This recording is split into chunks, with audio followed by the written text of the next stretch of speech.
Moving on to another big controversy, the Modi government has withdrawn an appeal filed by the previous UPA regime in the apex court regarding the minority status of the Aligarh Muslim University.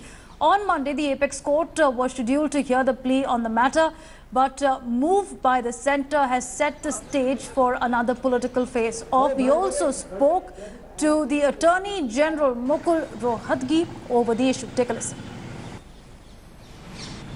I have with me Attorney General Mukul Rohatgi. The NDA government has recently filed an affidavit in the Supreme Court as far as the Aligarh Muslim University is concerned. Let's take his view and opinion on this matter. Sir, to begin with, what does this affidavit of the NDA government in the Supreme Court say? And also, how does one understand it legally out of the political motivations and the many sort of allegations that have been made so far? See, I must tell you, there's nothing political about it. Aligarh Muslim University was set up by an act of parliament when India was not free. It was under British rule. Therefore, it is not correct to say that it was set up by Muslims. There is a 1967 judgment of the Supreme Court, a bench of 5 judges, declaring that AMU is not a minority institution. That legal position still holds. There was an attempt in the 80s to try and reverse their position by an amendment of the law. That amendment was not enough to overturn that view. That amendment was challenged in the High Court. The High Court has struck down the amendment, saying that the 67 judgment of the Supreme Court is still binding.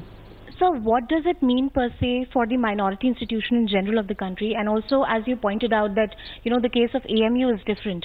AMU still has a chance pending at the Supreme Court, right? See, as I told you, AMU has also filed a petition challenging the verdict of the High Court. They are entitled to carry on with their appeal and contend that it's a minority. But I have already told you that Supreme Court has already held 50 years ago that it is not a minority. So that issue will be again decided by the Supreme Court in this appeal. Now, I cannot speak generally of all institutions. There may be some institutions which are minority, which are set up by minorities. As far as AMU is concerned, and I am only speaking about AMU because I have studied only the AMU case. AMU is not set up by minorities, it is set up by an act of parliament, and that's the position we have taken.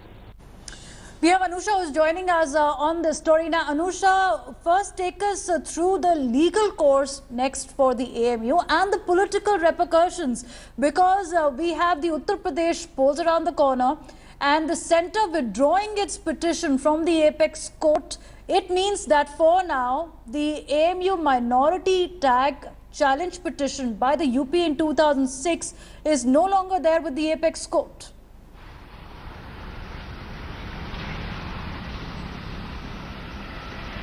Well, that's correct, Divina, but this issue remains alive at the Supreme Court because Aligarh Muslim University itself has filed a petition at the top court.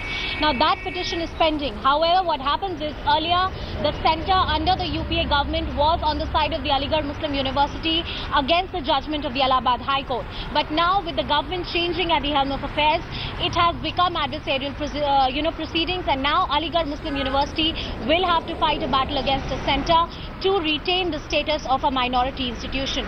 As far as politically speaking, as you heard the Attorney General speaking, that Aligarh Muslim University was also said not to be a minority institution but a central university by a 1967 Supreme Court judgment. So when the NDA government goes out and says that we are withdrawing the minority tag, if it at all were to happen, there is a political morality that they can withdraw from the judgment of the Supreme Court. Okay, Anusha, thanks for joining us. But certainly the Congress will be raking up this matter, will be a big political controversy. Continue tracking that.